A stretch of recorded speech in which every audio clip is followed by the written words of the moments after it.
Hello students, मैं आपको complex number का सेकंड लेक्चर पढ़ाने जा रहा हूँ। कॉम्प्लेक्स नंबर का सेकंड लेक्चर, तो lecture 2 of complex number.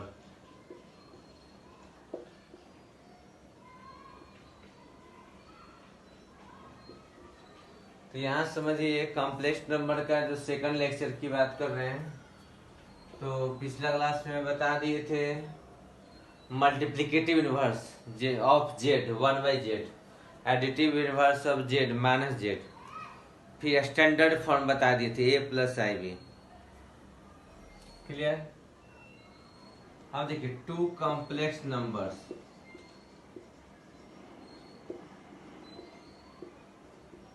two complex numbers are equal when real part equal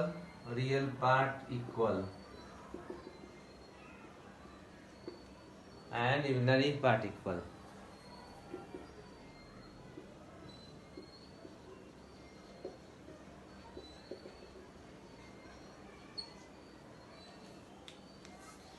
तो two complex numbers are equal, दो कॉम्प्लेक्स नंबर इक्वल कब होगा? जब रियल पार्ट इक्वल और imaginary part equal. This is का means, suppose example में बता रहे हैं z1 है x1 प्लस i/1 और z2 है suppose x2 plus i/2, z2 है x2 प्लस i/2। तो z1 equal to z2 means x1 plus i/1 equal to x2 plus i/2। तो यहाँ देखिए, दोनों इक्वल कब होगा? जब रियल इक्वल और इमेजिनरी पार्ट इक्वल। तो इसमें ऐसे भी लिखते हैं, इसको कैसे लिखेंगे? तो equating real and imaginary part. Real part को भी इक्वेट कर रहे हैं, इमेजिनरी पार्ट को भी इक्वेट कर रहे हैं। तो कभी भी दो कॉम्प्लेक्स नंबर इक्वल हो जाए तो कैसे लिखेंगे? Equating real and imaginary part. तो रियल पार्ट इक्वेट करेंगे तो x1 इक्वल टू x2 हो जाएगा और इमेजिनरी पार्ट मतलब i का मल्टीपल इक्वेट करेंगे तो y1 इक्वल टू y2 हो जाएगा। यही दो इक्वेशन बन गया। इसको फर्स्ट कहते हैं, इसको सेकंड कहते हैं। तो समझ गया। तो टू कॉम्प्लेक्स नंबर इक्वल कब होगा? समझ में आ गया जी। रियल पार्ट ऑफ मतलब कह सकते हैं z1 equal to z2 when real part of z1 equal to real part of z2 and imaginary part of z1 equal to imaginary part of z2।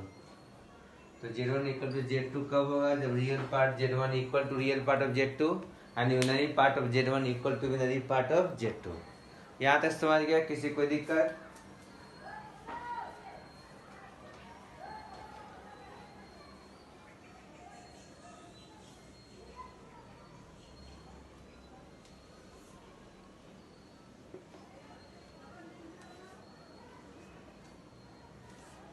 Addition of two complex number.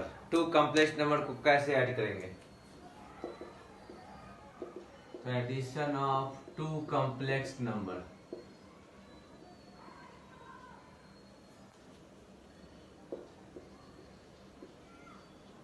तो two complex number को कैसे add करते हैं? इसके लिए देखिए, जैसे suppose हम ऐड करें z1 प्लस z2। तो सपोज z1 है x1 प्लस i/1। z1 क्या है? x1 प्लस i/1 और z2 है सपोज x2 प्लस i/2। तो रियल पार्ट इक्वेट कर ऐड कर दिए, x1 plus x2 plus y1 plus y2। तो addition of two complex numbers, तो two complex number z1 z2 को ऐड करेंगे तो x1 प्लस i/1 है, z2 होगा x2 प्लस i/2। तो रियल को रियल से ऐड करते हैं, इमेजिनरी को इमेजिनरी से ऐड करते हैं, तो x1 plus x2 plus i y1 plus y2। Subtraction of two complex number z1 minus z2, x1 plus i/1 minus z2 करेंगे तो क्या होगा? Minus x2 minus i/2।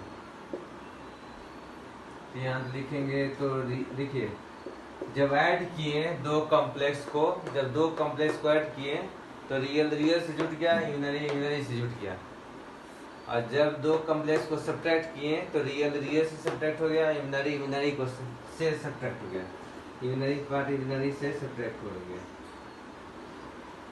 जब दो कॉम्प्लेक्स नंबर को ऐड किए तो x1 प्लस आई y one plus x2 plus आई Y two, तो x1 प्लस x2 और i y one plus y two. और जब दो कॉम्प्लेक्स नंबर को सब्ट्रैक्ट किए तो x1 माइनस x2 और i y one minus y two. समझ गया? तो दो कॉम्प्लेक्स नंबर का एडिशन बता दिए, सब्ट्रैक्शन बता दिए, और दो कॉम्प्लेक्स नंबर को इक्वल किया गया वो भी बता दिए। अब मल्टीप्लाई करना सिखाते हैं, Z1 इंटू Z2। यहाँ Z1 प्लस Z2 और Z2 प्लस Z1 दोनों बराबर ही होगा। तो कह सकते हैं कि commutative law in addition, complex number follow commutative law in addition. समझ गया? तो complex number follow commutative law in addition. तो Z1 Z2 देखिएगा, तो Z1 Z2 क्या होता है, तो x1 प्लस आई वाई वन, और Z2 सपोज x2 प्लस आई वाई टू। तो मल्टीप्लाई करेंगे x1 प्लस आई वाई वन और x2 प्लस आई वाई टू, तो क्या हो जाएगा, x1 x2 i x1 y2 i y1 x2 i y1 x2 और ये i y1 i y2, तो क्या होगा i square y1 y2। Z1 into Z2, Z1 क्या है x1 प्लस आई वाई वन और Z2 क्या है x2 प्लस आई वाई टू। तो यहाँ मल्टीप्लाई करेंगे तो x1 x2 है, x1 y2 i y1 x2 और i स्क्वायर y1 y2। यहाँ देखा जाए तो क्या होगा x1 x2 और i स्क्वायर क्या होगा माइनस, तो माइनस y1 y2, और i कॉमन लेंगे तो क्या होगा x1 y2 plus y1 x2। समझ गए?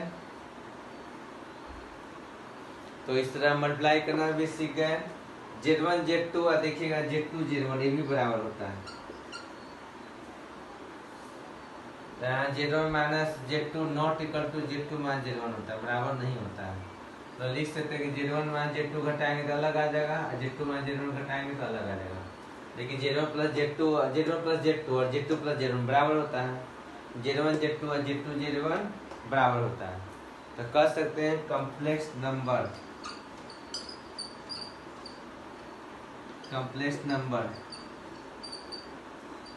Follow commutative law,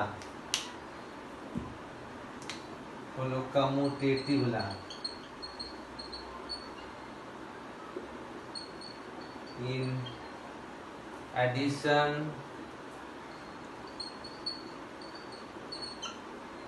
multiplication, and multiplication, but not subtraction.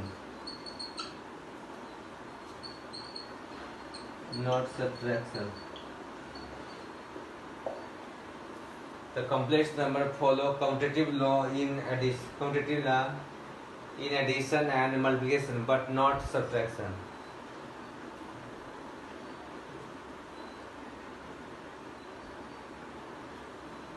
But not in subtraction. समझ गए?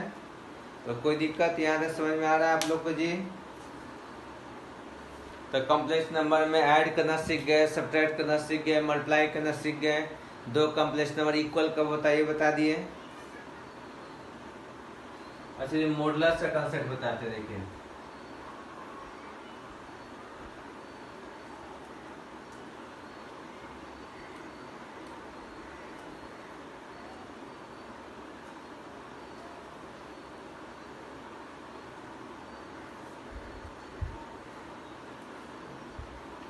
मानते हैं सर, सपोज कोई कॉम्प्लेक्स नंबर z है, let z is equal to x plus I Y. तो इसको कॉम्प्लेक्स प्लेन करें, तो यहाँ इसको हम लिखते हैं पॉइंट के रूप में, लिखते हैं x, y। एक पॉइंट हो गया x, y। तो यहाँ एक चीज बताने जा रहे हैं कि XY plane. When XY plane is used for complex number. When XY plane is used for complex number.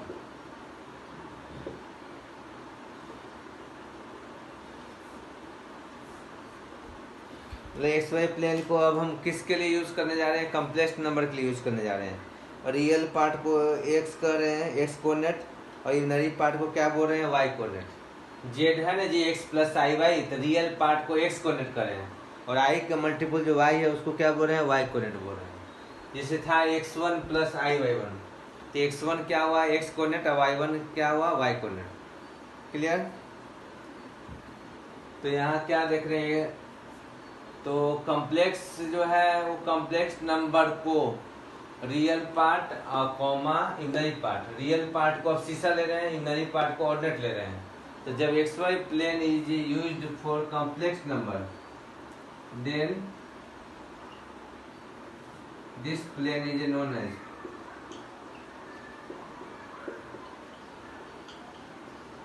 when xy plane is used for complex number, then this plane is known as complex plane. Then this plane is known as complex plane या argon plane बोलते हैं। देखिए complex plane का भी एक naming दे दिया गया। जब एक्स वाई प्लेन को कॉम्प्लेक्स नंबर के लिए यूज कर रहे हैं, तब एक्स वाई प्लेन तो रियल प्लेन था जी, एक्स भी रियल, वाई भी रियल था, आई ये सब कुछ नहीं था। लेकिन अब एक्स प्लस आई वाई के लिए एक्स वाई प्लेन यूज कर रहे हैं, तब एक्स वाई प्लेन को हम रियल प्लेन नहीं कर रहे हैं। कौन सा प्लेन कर रहे हैं? कॉम्प्लेक्स प्लेन या आर्गन प्लेन। क्लियर? तो देखिए ये कॉम्प्लेक्स नंबर को इस पॉइंट के रूप में डिनोट किए, इसका पोलर फॉर्म पढ़े थे। इस पॉइंट का पोलर फॉर्म सपोज है आर कॉमा थीटा, तो ऑरिजिन से मिलाते हैं इसको, तो ये इसको आर कहते हैं, और एक्स एक्सिस एंगल को हम थीटा करें, एक्स एक्सिस एंगल को क्या करें? थीटा। तो देखिए आर जो होगा ना, आर ओपी होगा, और पी एक्स वाई किसके लिए आया था? ये कॉम्प्लेक्स नंबर था, जेड। पी एक्स वाई किसके लिए आया था? कॉम्प्लेक्स नंबर के लिए। तो आर जो होता है ओ से पी का डिस्टेंस, तो इसको हम लिखते हैं जेड मान जीरो। देखिए मोड ऑफ जेड मान जीरो, तो यहाँ जो आर कर रहे हो क्या है? ओपी। ओपी क्या है? तो ओ से पी का डिस्टेंस, और ओ से पी का डिस्टेंस क्या हुआ? तो देखिए कोई अगर पॉइंट एक्स वाई, तो कॉम्प्लेक्स नंबर क्या लिखा गया था? रियल पार्ट, और आई इंटू इमेजिनरी पार्ट। तो उसी तरह 0 0 है तो कॉम्प्लेक्स नंबर इसके लिए क्या लिखा गया था? रियल पार्ट 0, आई इंटू इमेजिनरी पार्ट 0 0। समझ रहे हैं? जैसे 1, 2 है तो कॉम्प्लेक्स नंबर क्या लिखा गया इसके लिए? तो रियल पार्ट 1 और आई इंटू इमेजिनरी पार्ट, यानी 1 + 2i। समझिए? तो आर जो होगा क्या होगा? ओपी होगा। ओपी क्या है? कि पी का डिस्टेंस ओरिजिन से, अब पी क्या है? जेड है, तो जेड का डिस्टेंस ओरिजिन से क्या होगा? तो जेड मान जीरो का मोड, यानी मोड ऑफ जेड जो है ना, इंडिकेट करता है distance of Z from origin. देखिए अब याद रखिएगा, मोड ऑफ जेड जीरो तो हमेशा सब्ट्रैक्ट कर सकते हैं, नहीं कुछ घटाने के लिए तो जीरो सब्ट्रैक्ट कर सकते हैं। ये क्या है? डिस्टेंस ऑफ जेड, यानी complex number Z from origin. इसका मीनिंग समझ गए? जेड का ओरिजिन से डिस्टेंस को क्या बोलेंगे? Mode of Z. Mode of Z को हम पोलर फॉर्म में क्या बोलते हैं? आर। समझ गए? अगर suppose mode Z2 minus Z1 है, तो इसको mode of Z2 minus Z1, एक कॉम्प्लेक्स नंबर माइनस दूसरा कॉम्प्लेक्स नंबर, तो mod of Z2 minus Z1 क्या होता है? तो distance of Z2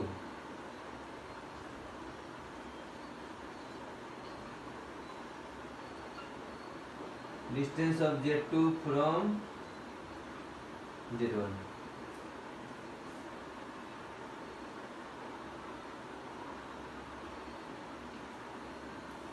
mode of Z2 minus Z1 क्या होगा? तो distance of Z2 from Z1। समझ गए? तो R क्या होगा? मोड ऑफ Z अब mode of Z2 minus Z1 क्या होगा, distance of Z2 from Z1। Clear. अब एक थीटा क्या है, थीटा का भी मीनिंग है जी। थीटा जो होता है ना, देखिए थीटा क्या है, तो O से P एक वेक्टर बनाए, OP वेक्टर। तो कर सकते हैं आर्गुमेंट Z से 0। देखिए ऑरिजिन टू Z कैसे होता था, वेक्टर AB वेक्टर, तो B to A, AB vector हुआ A से B की तरफ। तो उसी तरह यहाँ O टू Z है, O टू Z, तो Z माइनस 0 क्या रिप्रेजेंट करता है, तो ये 0 कौन सा कॉम्प्लेक्स नंबर, ऑरिजिन, और Z एक पॉइंट था, तो ऑरिजिन टू Z को मिला दिए, ऑरिजिन से Z को मिला देंगे। यहाँ दोनों के बीच डिस्टेंस निकाल ही लेंगे, यहाँ ऑरिजिन से Z को हम मिला देंगे। अच्छा मोड ऑफ Z क्या होगा, जैसे अभी हम बोल रहे हैं मोड ऑफ Z का वैल्यू क्या होगा, देखिए मोड ऑफ Z, तो अभी हमने बोले distance of Z from origin, और Z क्या है, तो XY पॉइंट है, तो XY पॉइंट का ऑरिजिन से डिस्टेंस कितना होगा,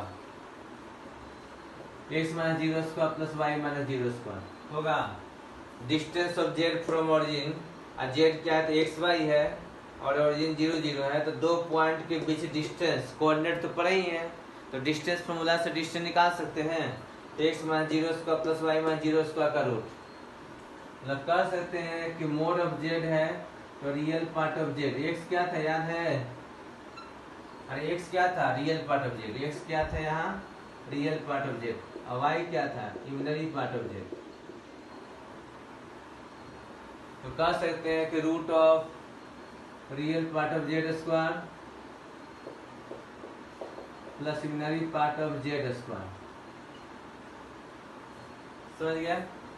तो यहाँ मोड ऑफ Z क्या है, तो रूट x को प्लस y स्क्वायर, और x क्या है यहाँ बोलिए, रियल पार्ट ऑफ Z, और y क्या है, इमेजिनरी पार्ट ऑफ Z।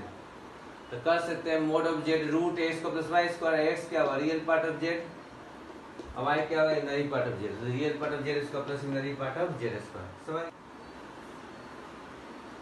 तो यहाँ तक समझा दिए थे जी, मोड ऑफ Z क्या था, root of real part of Z square plus imaginary part of Z square, समझ गए थे। अब आर्गुमेंट ऑफ Z बहुत ही इंपॉर्टेंट है, आर्गुमेंट ऑफ Z। तो आर्गुमेंट ऑफ Z का मतलब देखिए, ये थीटा जो है जी, उसको हम लिख रहे हैं आर्गुमेंट ऑफ Z। Z में नहीं कुछ है तो 0 तो घटा ही सकते हैं, तो 0 घटा दिए, तो 0 टू Z को मिला है, 0 टू Z को मिला है, तो 0 टू Z को मिलाए हम। अब देखिए Z माइनस 0 है, तो 0 टू Z को मिलाएंगे, और उसके बाद x एक्सिस से देखेंगे कितना एंगल है, तो जो एंगल थीटा होगा वही क्या होगा, आर्गुमेंट होगा, ठीक है। अगर एंगल फाई है तो आर्गुमेंट क्या होगा, फाई होगा, समझ गए। तो यहाँ चलिए इसको डिफरेंट तरीका समझते हैं, जनरलाइज फॉर्मेट में। Suppose argument of Z2 minus Z1 है, suppose argument of Z2 minus Z1 है, तो यहाँ किसको, यहाँ देखिए 0 को सब्ट्रैक्ट कर रहे थे, तो 0 से Z को मिला है, सब्ट्रैक्ट किसको किए, 0 को, तो 0 से Z को मिला है। यहाँ सब्ट्रैक्ट किसको किए, Z1 को, सब्ट्रैक्ट किसको किए, Z1 को, तो Z1 से Z2 को मिला है, तो Z1 से Z2 को मिलाएंगे, तो x एक्सिस से एंगल कितना हुआ, चलिए इसका एंगल कुछ कहते हैं अल्फा कहते हैं, तो ये अल्फा होगा। x एक्सिस से एंगल निकालेंगे ना जी, जैसे कैसे दो पॉइंट से स्लोप निकालते थे, अगर दोनों पॉइंट गिवन हो x1 y1 x2 y2, तो tan थीटा का फॉर्मूला था ना y2 minus y1 by x2 minus x1, और tan थीटा में थीटा क्या था, x एक्सिस से एंगल था, और x एक्सिस से जो एंगल बनता है उसी को बोलते हैं आर्गुमेंट बोलते हैं। तो अभी हम एक से एक नया चीज इसमें बताएं, क्या बताएं, तो एक बताएं आर्गन प्लेन किसे कहते हैं, कॉम्प्लेक्स प्लेन किसे कहते हैं। तो when xy plane, real plane xy used for complex number, used for representation of complex number, then it is known as complex plane and Argand plane.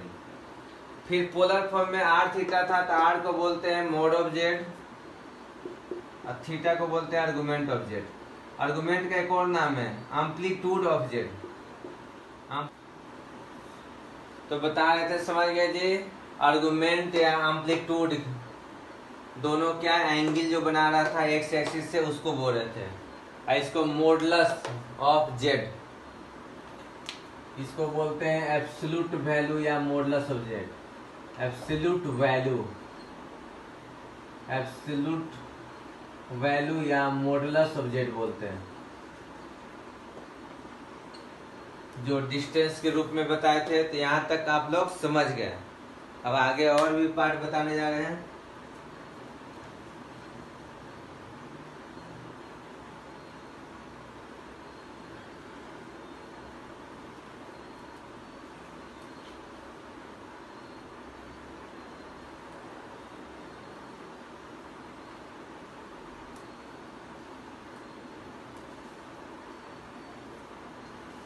अब देखिए argument of z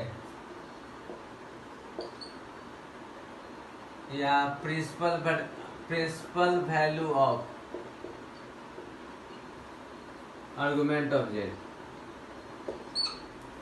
argument of z या principal value of argument of z जो होता है minus pi open to pi close होता है। तो यहाँ आर्गुमेंट ऑफ जेड या principal value of argument of z minus pi open और पाई क्लोज। क्लियर, समझ में आया? आर्गुमेंट ऑफ जेड या principal value of argument of z minus pi open और पाई क्लोज हो गया। यहाँ तक समझ में आ गया जी? आ गया। जैसे अब आपको आर्गुमेंट निकालना सिखाते हैं, जैसे आर्गुमेंट ऑफ जीरो बोल दिया, तो जीरो को आप जीरो से अगर मिलाते हैं, बोले थे ना नहीं कुछ तो जीरो सब्ट्रैक्ट कर सकते हैं, तो जीरो से जीरो को मिला देंगे तो सर्किल बन जाएगा। और सर्किल का एक्स एक्सिस से एंगल कैसे बताएंगे? नहीं बता पाएंगे। अरे लाइन रहता है तब ना हम एंगल बताते हैं, और एक पॉइंट है, जब सर्किल है तो एंगल कैसे बताएंगे? नहीं बता पाएंगे। आर्गुमेंट ऑफ जीरो क्या होता है? अनडिफाइन हो जाता है। समझे? आर्गुमेंट ऑफ जीरो क्या हो जाएगा? अनडिफाइन होगा। जैसे अगर आपसे पूछे आर्गुमेंट ऑफ टू, तो टू है मतलब टू माइनस जीरो, तो एक कॉम्प्लेक्स नंबर टू हुआ, दूसरा कॉम्प्लेक्स नंबर जीरो हुआ। एक कॉम्प्लेक्स नंबर क्या हुआ आपका? टू हुआ, और दूसरा two zero. Two complex number कैसे देखेंगे जी? कॉम्प्लेक्स नंबर सपोज टू है, तो टू को लिखेंगे टू प्लस आई जीरो, तो पॉइंट क्या होगा? Two comma zero. पॉइंट क्या होगा? Two comma zero. तो एक्चुअली इसको जेड कॉम्प्लेक्स नंबर टू बोल रहे हैं। तो complex number second complex number जो है, सेकंड कॉम्प्लेक्स नंबर वो क्या है? टू है। तो टू को लिख सकते हैं टू प्लस आई जीरो यानी टू कॉमा जीरो। और जेड वन क्या है? जीरो है, इसको लिख सकते हैं जीरो प्लस आई जीरो। कोई दिक्कत? तो एक कॉम्प्लेक्स नंबर टू जीरो हुआ, दूसरा कॉम्प्लेक्स नंबर जीरो जीरो हुआ। तो जेड वन से जेड टू को मिला दिए हम।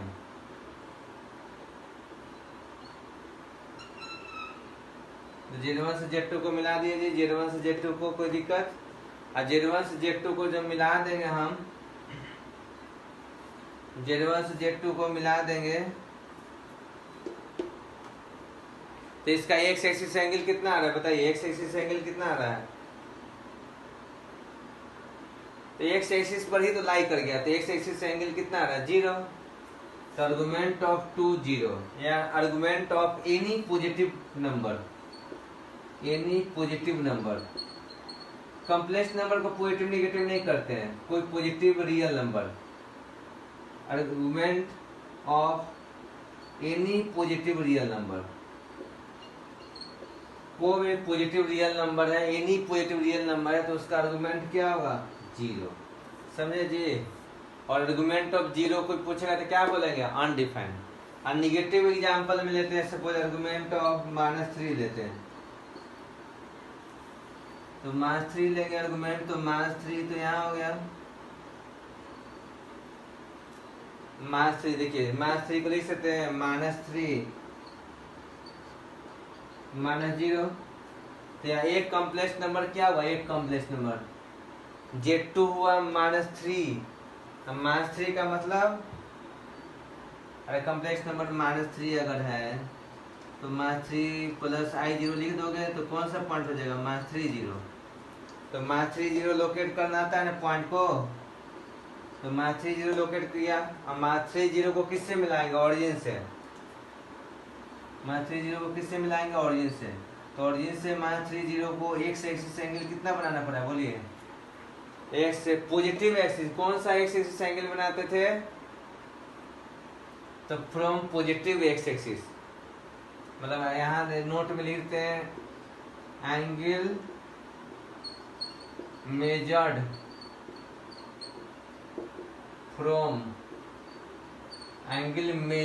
From positive x axis direction. Positive x axis direction, जो पॉजिटिव एक्स एक्सिस का डायरेक्शन है उसी से मेजर करते हैं एंगल को। Angle measured from positive x axis direction, जो पॉजिटिव एक्सिस डायरेक्शन है उससे एंगल मेजर किया जाता है। तो कितना आ जाएगा बोलिए? ये एंगल पाई। तो आर्गुमेंट ऑफ -3 क्या हो जाएगा? पाई हो जाएगा। समझ में आया?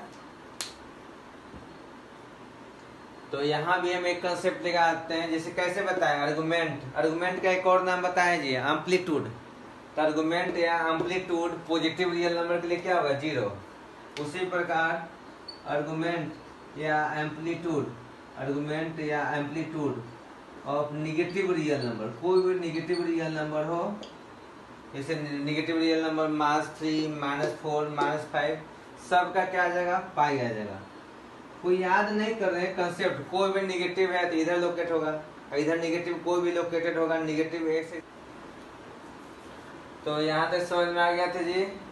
क्या बोले थे? Angle measure from positive x axis direction. हमेशा पॉजिटिव जो डायरेक्शन है एक्स एक्सिस का, पॉजिटिव एक्सिस डायरेक्शन, उससे एंगल मेजर करते हैं। और आर्गुमेंट बोले थे, आर्गुमेंट या प्रिंसिपल आर्गुमेंट, वो क्या होता है? तो -पाई से पाई क्लोज के बीच में होता है। तो जिसको हम जनरल हम क्या बोल रहे हैं, इसको आर्गुमेंट ऑफ जेड और प्रिंसिपल आर्गुमेंट ऑफ जेड को जनरली डिनोट कर रहे हैं थीटा से। समझ गए? इसको जनरली क्या डिनोट करते हैं हम लोग? थीटा से डिनोट करते हैं।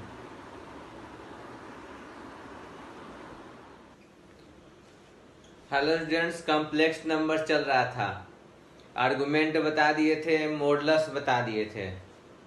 समझ गए? प्रॉपर्टी बता रहे हैं कुछ, प्रॉपर्टी ऑफ मॉडुलस। मॉडुलस बताए थे, उसका प्रॉपर्टी बता रहे हैं। देखिए, अगर Z1 into Z2 into Z3 इस तरह हो तो अलग कर सकते हैं, mode Z1 mode Z2 mode Z3। ये सब काफी इंपॉर्टेंट प्रॉपर्टी है कि अगर Z1 Z2 Z3 का मॉडुलस हो तो अलग अलग मॉडुलस को आप कर सकते हैं, mode Z1 mode Z2 mode Z3। Clear? अगर सपोज n है, अब वीडियो आपको इस वीक में मिलेगा, 3 वीडियो कम से कम मिलेगा। समझे? पिछला वीक में लगता है कि 1 या 2 ही दिए थे। तो Z1 Z2 Z3 Zn है, इस तरह मल्टीप्लाई में है, तो इसको अलग अलग लिखेंगे। तो mode Z1 mode Z2 mode Z3, इस तरह मोड Zn हुआ। अगर सपोज सब इक्वल लेते हैं, Z Z Z Z n times होगा तो क्या होगा? Z to the power n का मॉडुलस। अगर सब इक्वल लेंगे Z Z Z Z n times है तो क्या होगा? Z to the power n का मॉडुलस। तो ये क्या होगा जी? Mod Z mod Z mod Z n times mod Z to the power n। तो समझ रहे हैं? अंदर n है तो बाहर भी कर सकते हैं, अंदर n है तो बाहर भी कर सकते हैं। तो काफी इंपॉर्टेंट प्रॉपर्टी हो गया, फर्स्ट सेकंड थर्ड फोर्थ। अगर डिवीजन में है, जैसे Z1 Z2 है, Z3 Z4 है, तो डिवीजन में तो अलग अलग भी कर सकते हैं मोड। तो Z1 Z2 Z3 Z4 का मॉडुलस हो तो अलग अलग कर सकते हैं जी। कैसे करेंगे? तो मोड Z1 मोड Z2 और नीचे डिवीजन में मोड Z3 या मोड Z4 आएगा। समझे? एडिशन में सब नहीं लगा, एडिशन में अगर है Z1 प्लस Z2 तो अलग अलग आप कर रहे हैं, ये सब तो गलत हो गया जी। माइनस है तो माइनस, ये सब गलत है, उसके लिए अलग बताया जाएगा। अभी जितना बता रहे हैं उतना सीखते चलिए। प्रोडक्ट में अलग अलग कर सकते हैं, कितना भी संख्या में रहे प्रोडक्ट में अलग अलग कर सकते हैं। पावर 2 रहेगा तो 2 ऊपर बाहर से जाएगा, 3 है तो पावर 3 बाहर से जाएगा। जनरल n है, हम मोड लगाएंगे तो mod Z to the power n होगा। फिर इस तरह डिवीजन में भी हो तो ऊपर का प्रोडक्ट में अलग, डिवीजन में सब अलग हो गया। तो अलग अलग मोड लगा सकते हैं, कोई दिक्कत नहीं है।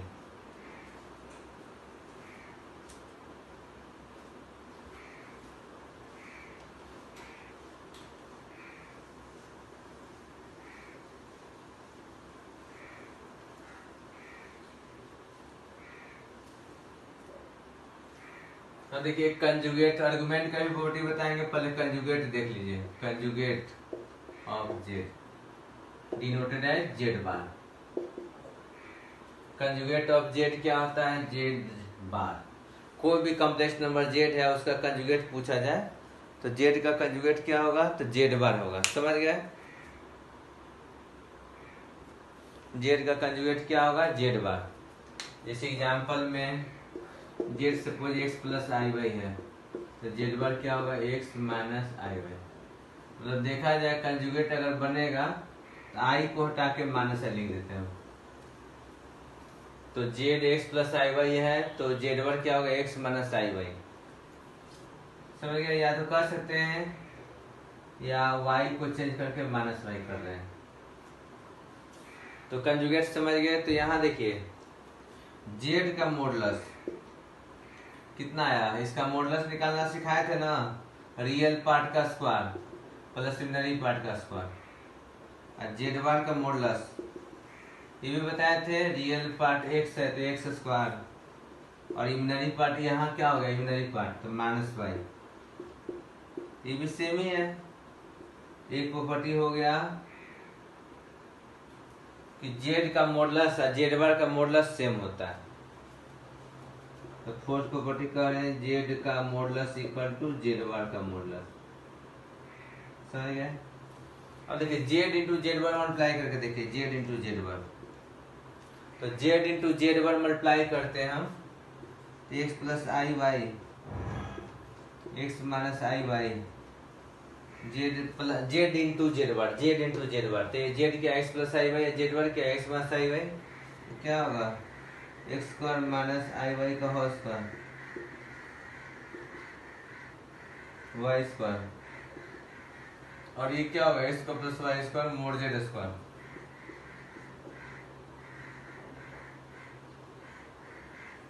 तो जेड इंटू जेड बार क्या हुआ? Mod z square. तो फिफ्थ में एक प्रॉपर्टी आपको याद रखिए, कभी भी जेड जेड बार क्या होगा? Mode z square. अब मोड जेड स्क्वायर पूछेगा तो जेड जेड बार। समझ गए? तो कभी भी आप लिख सकते हैं z z bar mod z square या mod z square z z bar. और जेड का मॉडुलस और जेड बार का मॉडुलस सेम होगा।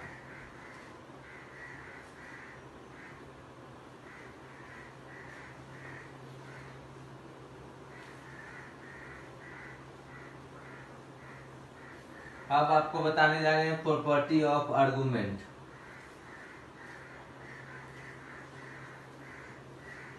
Property of argument. Property of argument समझने से पहले देखिए,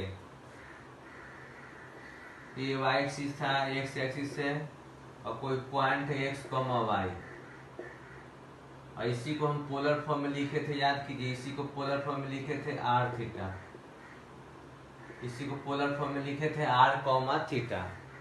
x एक्सिस से सपोज एंगल थीटा है और ये r है, तो ये कार्टेशियन कोऑर्डिनेट x हुआ और ये कार्टेशियन कोऑर्डिनेट y हुआ। x y r थीटा में क्या कोई रिलेशन है? x y r थीटा में क्या कोई रिलेशन है? तो देखिए cos थीटा क्या होगा? याद कीजिए r क्या था जी? इसी को बोलते थे मोड ऑफ जेड। थीटा क्या था? इसी को बोलते थे आर्गुमेंट ऑफ जेड। याद आ गया? r को बोलते थे मोड ऑफ जेड। ये p कौन सा कॉम्प्लेक्स नंबर डिनोट कर रहा है? जेड एक्स प्लस आई वाई। पॉइंट एक्स वाई है तो कॉम्प्लेक्स नंबर में क्या होगा? एक्स प्लस आई वाई। और ये ऑरिजिन है तो cos थीटा होगा एक्स बाई आर, तो एक्स क्या हो गया? R cos theta. और साइन थीटा होगा पी बाई एच, तो पी बाई एच तो वाई बाई आर हो गया। यहाँ से वाई क्या हो गया? R sine theta. तो देखिए कौन सा कॉम्प्लेक्स नंबर था? तो z equal to x plus I y. इसको बोलते हैं complex number in cartesian form, क्योंकि एक्स कोऑर्डिनेट और वाई कोऑर्डिनेट है। तो complex number x coordinate y coordinate ये कौन सा कोऑर्डिनेट में था? Cartesian coordinate system. ये कौन सा सिस्टम में था? Cartesian coordinate system. इसलिए इसको बोलते हैं complex number in cartesian form. बोलते हैं complex number in cartesian form. अब पोलर फॉर्म में चेंज करने जा रहे हैं। आर थीटा कौन सा कोऑर्डिनेट था, याद कीजिए, ये था आपका कार्टेशियन कोऑर्डिनेट।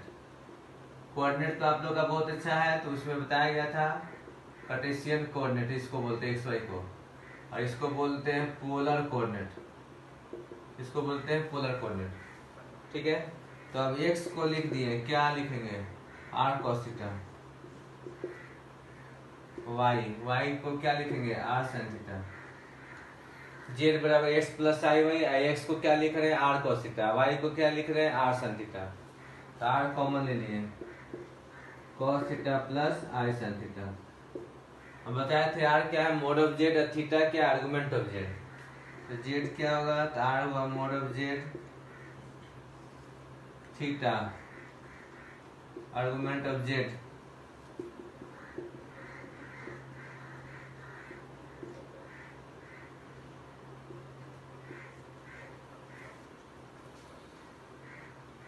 तो z क्या हुआ, r cos theta plus i r sin theta. तो r कॉमन लेंगे तो cos theta plus i sin theta. अब r क्या है, तो मोड ऑफ z है, थीटा क्या, आर्गुमेंट ऑफ z। r क्या है, मोड ऑफ z, थीटा क्या, आर्गुमेंट ऑफ z।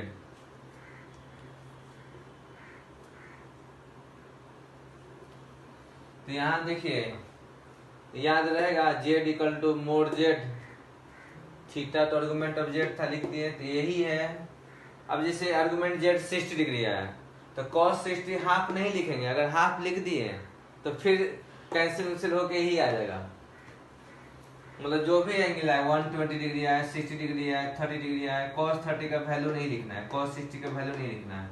जैसा है मोड z की जगह पर मोड z का वैल्यू रख देंगे, आर्गुमेंट z का वैल्यू रख देंगे। ये क्या है, complex number in polar form. ये क्या है, complex number in polar form.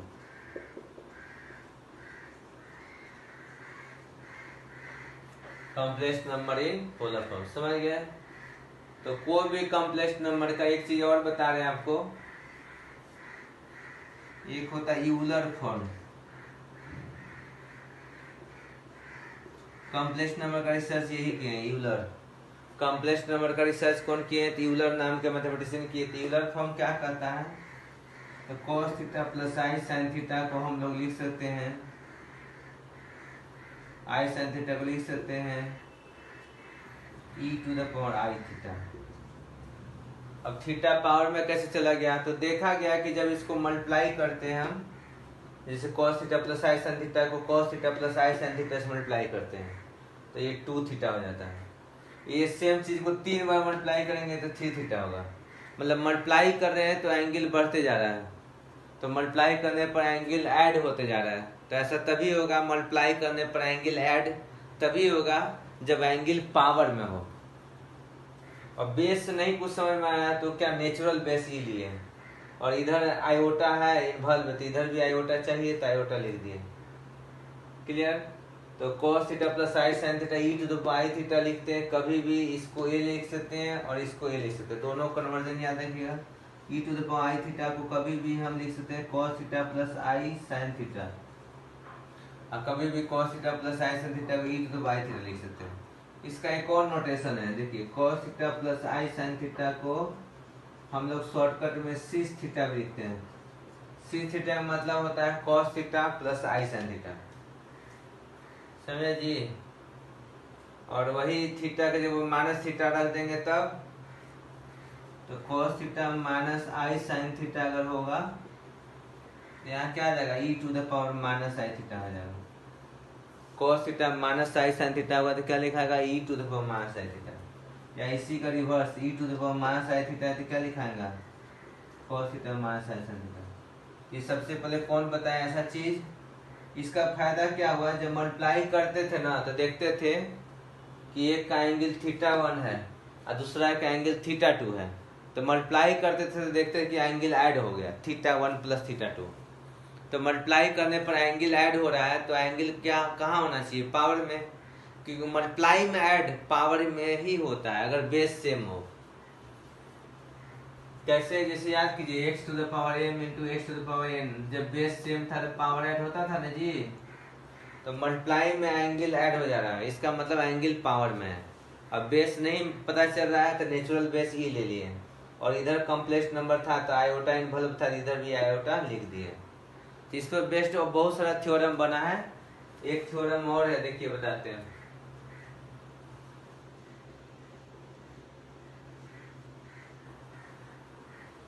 तो अभी हम बताएं complex number in cartesian form, complex number in polar form, Euler form, समझ गए। तो आपको एनसीईआरटी में क्वेश्चन मिलेगा complex number in polar form लिखिए। तो कॉम्प्लेक्स नंबर को पोलर फॉर्म में कैसे लिखेंगे, तो मोड जेड निकाल के उसका वैल्यू रख देंगे, mode of Z into cos of argument Z रख देंगे, जो निकालेंगे argument of Z, plus I into sine of argument of Z लिख देंगे। तो आ गया complex number in polar form. और एक्स कोऑर्डिनेट और वाई कोऑर्डिनेट अगर लिख दें तो एक्स प्लस आई वाई क्या हुआ, complex number in cartesian form. Clear. तो अभी देखिए एक और थ्योरम होता है डी मोवर्स थ्योरम।